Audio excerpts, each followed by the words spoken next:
We are still at the Bicentennial Tower down on the bayfront of Erie because what we wanted to do was give you a shot up the city. That is State Street right there that goes from here up into the city.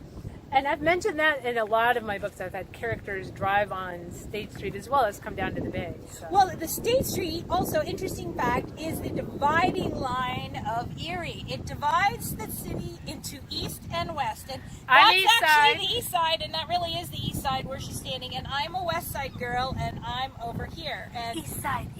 No, west side is better. And there is that whole, that is a thing in Erie. Like, oh no, east side, ew, I don't want to go on the east side. I don't want to buy a house over on the east side. I'm a west side girl. Oh, I'm an east side girl. No, we're definitely east side people. So that actually is a thing. Okay, again, wind is blowing, so bear with us. Somebody asked this question of us. When is a manuscript good enough to send to an editor? I try not to. I don't critique with anybody. I don't do any of that. So I do. When I feel the story is done, I remind myself that an agent will see it, an editor will see it, multiple editors will see it. So I try not to get too hung up on myself. If I feel I've told the story I wanted to tell, even if I don't worry about a few flaws. And yet, of course, me being the opposite of Holly, she's east, I'm west, and I'm opposite with a lot of things.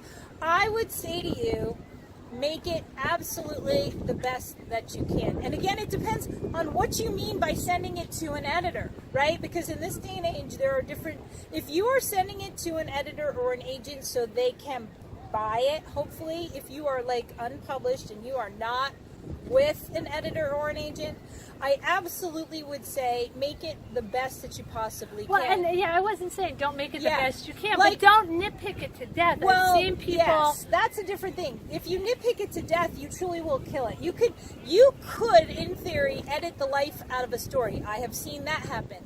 But on the other hand, I have also seen things where in the very first 2 paragraphs, there are some glaring errors. And that's a huge turnoff because the slots for traditional publishing today are fewer and farther between.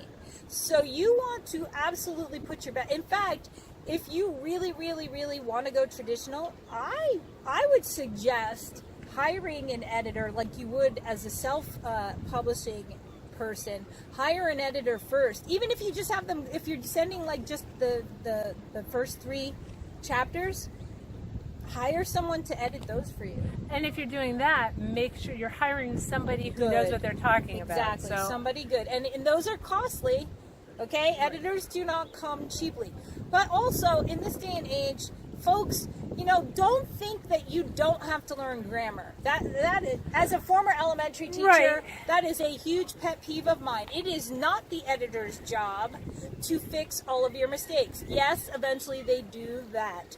But you should make yourself stronger. That would be like saying you wanted to be an opera singer and not actually training your voice. Right. That being said, I do not write grammatical sentences, and I had a line editor once who tried to do that.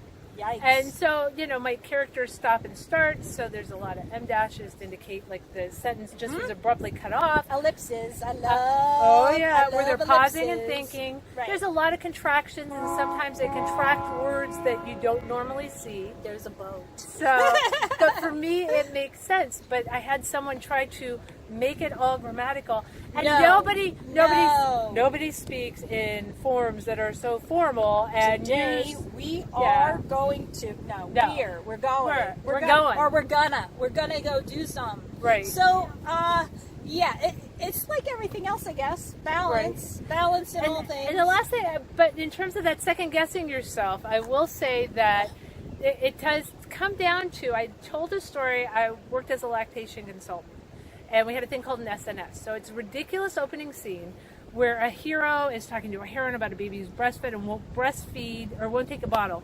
And she's talking about this SNS, which is little tubes that you tape near your nipple.